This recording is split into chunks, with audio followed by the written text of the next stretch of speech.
저희가 지난 두 번에 걸쳐 출애굽기 20장에서 하나님 사랑 그리고 공동체 사랑에 관한 말씀을 나누었었습니다. 그리고 하나님은 자신을 뭐라고 소개하셨는지 기억하시나요? 저희 출애굽기 20장 2절을 함께 봉독하겠습니다. 함께 읽겠습니다. 나는 너를 애굽 땅 종되었던 집에서 인도하여 낸 내 하나님 여호와니라. 아멘. 하나님은 애굽의 노예로 살던 이스라엘 사람들을 종에서 자유인으로 신분을 바꾸시고 이스라엘을 자신의 백성 삼으시며 자신의 백성으로 살아가는 방법을 알려주셨습니다. 하나님 백성으로 살아가는 방법은 십계명에 잘 나와 있듯 두 가지로 하나님 사랑과 공동체의 사랑이었습니다. 이렇게 우리의 하나님은 하나님 백성들이 살아가는 방법에 대해 사랑을 가르쳐 주셨습니다. 애굽의 400년 종살이로 종의 습성이 뿌리 박힌 사람들에게 이젠 더 이상 종으로 살지 않아도 괜찮은 사랑의 법을 알려주십니다. 그리고 이와 더불어 오늘 본문이 시작되는 것입니다. 하나님은 이스라엘을 사랑하시기 때문에 종에 관한 법을 세우셔서 동족이지만 빚으로 인해 종이 될 수밖에 없었던 이들이 같은 민족의 사람들에게 학대를 당하거나 혹은 그 존엄성이 훼손되는 일이 일어나지 못하도록 보호하시기 위해 이 종에 관한 법을 세우셨습니다. 본문을 한 번 더 읽어보시면 어렵지 않게 알 수 있듯 이 본문은 자유인으로 이끌고 계시는 하나님의 마음을 느끼실 수 있으실 겁니다. 출애굽기 20장 2절에 하나님이 계속해서 그 신실하심을 내비추고 계신 것입니다. 하나님은 우리가 진정한 자유인이 되기를 바라십니다. 그 마음을 오늘 본문 2절에서부터 11절까지 계속해서 내비추고 계시죠. 그런데 문제는 이스라엘 백성들은 그 종되었던 애굽을 계속해서 그리워하고 있다라는 것입니다. 그 자유로운 광야보다 억압당하던 고기 가마솥을 원한다는 겁니다. 애굽에서 일은 좀 고됐지만 고기를 마음껏 뜯어 먹을 수 있었기 때문입니다. 고민하지 않고 누가 시키는 대로 시키는 대로만 일하면 기름진 생활을 할 수 있었기 때문입니다. 반면에 이 광야는 누가 억압하진 않지만 기름진 인생이 아니었기 때문에 더욱더 노예 생활을 그리워하며 애굽으로 돌아가고 싶은 마음이 쉽사리 정리되지 않았기 때문입니다. 종으로 살던 습성이란 참 쉽습니다. 요즘 저희가 사는 2026년에 대한민국에 노예제도는 없습니다.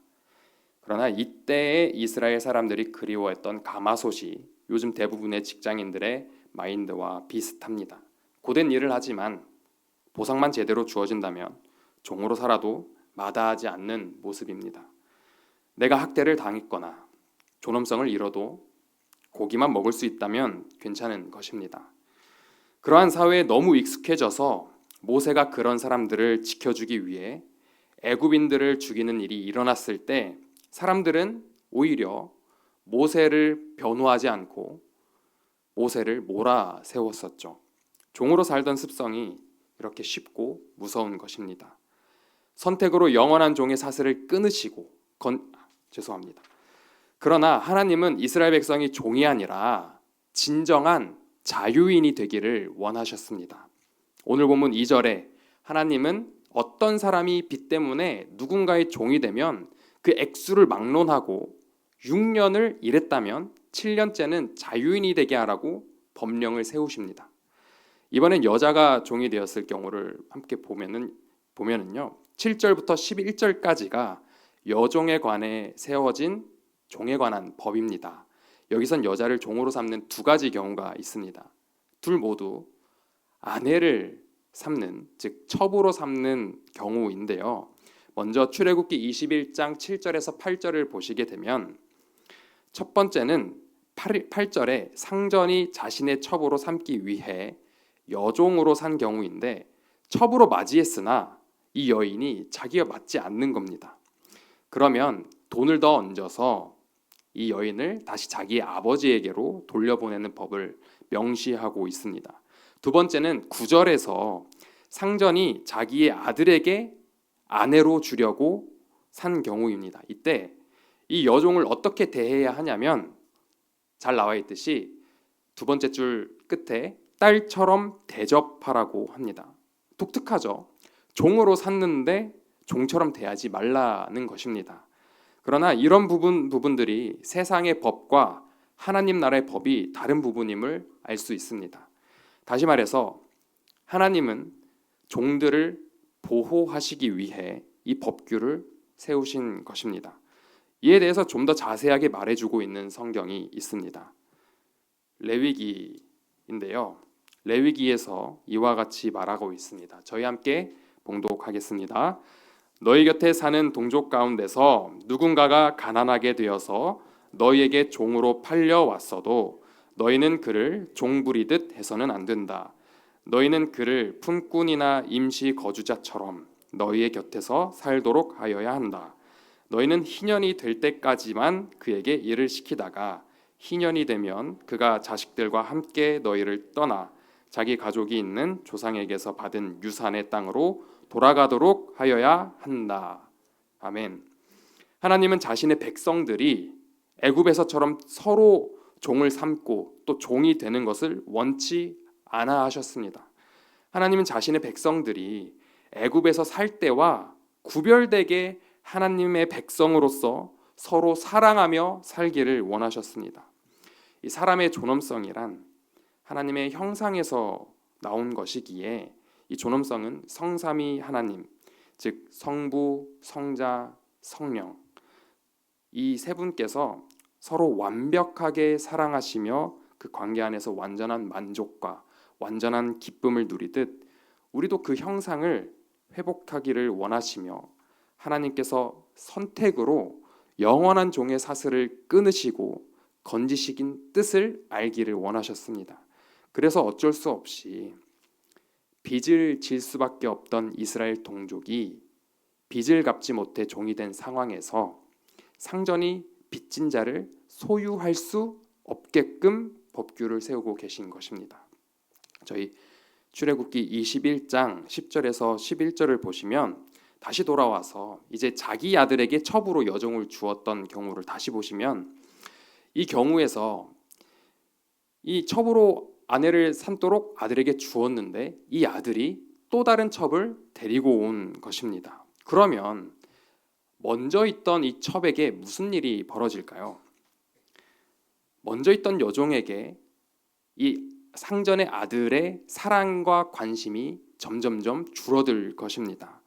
먼저 왔던 여종에게 주었던 음식들도 점점점 맛이 변하기 시작하며 또 옷도 점차 헐어지지만 관심을 주지 않으니 그 옷도 제대로 입을 수 없게 되며 그 부부의 모습, 친밀한 부부의 모습도 온데간데 없어지고 대면대면해지는 것입니다. 그러면 이 여자는 어떤 심정일까요? 정말 처참했을 것입니다. 즉 관심이 끊기지 않도록 하라라고 하나님께서 말씀하고 계시는 겁니다. 그래도 그녀에게 의무를 다 할 수 없다. 그녀에게 의무를 다하지 못하겠다라고 한다면 그 남은 빚을 이 여인이 더 있어야 되는데 남은 빚을 다 제하여 주고 다시 돌려보내야 한다라고 합니다. 왜 하나님은 빚진 것 하나 없는 상전보다 빚진 자인 종에게 더 관심을 가지시고 도리어 그들을 보호하기 위한 법규를 세우시는 것일까요? 왜 상전들은 자기들에게 빚져서 종으로 삼은 사람들을 자기들 마음대로 대할 수도 없었던 걸까요? 빚져서 종된 사람들인데 그들에게 관심을 더 주든 덜 주든 그런 것도 왜 이 상전 마음대로 못하게 했을까요? 하나님은 그 이유에 대해 레위기에 말씀하셨는데 저희 함께 레위기 25장 42절과 43절 함께 읽겠습니다. 그들은 내가 이집트 땅에서 이끌어낸 나의 품꾼이므로 너희가 그들을 종으로 팔 수 없다. 너희는 그를 고되게 부려서도 안 된다. 모름지기 너희는 하나님 두려운 줄을 알아야 한다. 아멘. 즉 이스라엘은 하나님의 백성이므로 아무리 그들이 누군가의 빚을 졌다고 해도 그래도 그들의 소유권은 누구에게 있다는 말씀이냐면요, 바로 하나님에게 있다라는 것입니다. 즉 하나님의 택하심을 받은 이스라엘은 이 빚쟁이에 남의 집에 팔려갈 정도로 집안이 망가지고 내 처지가 부끄러운 모습이어도 하나님의 백성은 하나님의 애굽에서 건져내신 진정한 자유인인 하나님의 백성이다라는 것입니다. 지금 우리가 어떤 종의 모습을 가지고 있다고 가정해 봅시다. 도저히 이 종의 처지에서 못 벗어날 것 같다고 생각이 듭니다. 이스라엘도 그랬습니다. 자그마치 이 400년 그들은 그들의 삶이 영원히 종으로 살다가 영원히 종으로 끝날 것이라고 생각을 했습니다. 그런데 그들의 인생은 그렇게 끝나지 않았습니다. 영원히 끝날 것 같지 않던 이 빚진 자의 인생이 한순간에 해결되어 버리고 결코 벗어날 수 없을 것 같던 이 애굽에서 완전히 해방됩니다. 하나님의 택하심을 받았다면 또한 하나님의 일하심으로 진정한 자유인이 됩니다. 하나님은 우리를 당신의 빚진 자로 부르지 않으시고 우리를 처음 지으신 그 모습 그대로 우리 안에 있는 하나님의 형상을 회복시키시고 싶은 진정한 자유인으로 만들고 싶어 하십니다. 진정한 자유인은 어떤 사람일까요? 진짜 고기만 먹을 수 있으면 무엇이든 괜찮은 삶을 포기할 수 있는 그런 사람이 과연 있을까요? 직원이든 대표든 이 고기가 아니라 다른 이유로 하나님께서 원하시는 진정한 자유인처럼 살 수 있을까요? 오늘 본문에서 이 진정한 자유인의 특징이 나오는데요. 진정한 자유인은 더 이상 고기 때문에 종이 되지 않습니다. 진정한 자유인이라고 하는데 다시 돌아 종이 되는 것을 말씀드리고 있는 것입니다. 더 이상 고기 때문에 종이 되는 것이 아니라 뭔가 다른 이유 때문에 종이 된다라는 것입니다. 진정한 자유인은 결국 다시 종으로 돌아온다라는 건데요. 그 이유가 달라지는 것이죠. 이 말이 무슨 뜻인지 오늘 본문 5절과 6절을 함께 봉독하겠습니다. 5절과 6절입니다. 시작. 그러나 그 종이 나는 나의 주인과 나의 처자를 사랑함으로 혼자 자유를 얻어 나가지 않겠다 하고 선언하면 주인은 그를 하나님 앞으로 데리고 가서 그의 귀를 문이나 문설주에 대고 송곳으로 뚫는다. 그러면 그는 영원히 주인의 종이 된다. 아멘. 5절과 6절에 나온 사람은 이 2절에 나온 모든 빚이 해결되어 자유인이 될 수 있는 권리를 가진 사람입니다. 그런데 이 사람은 자유인이 되기를 포기하고 영원히 상전의 종이 될 것을 선언하고 있습니다. 그 이유는 5절에 기록되어 있듯 바로 사랑함으로입니다.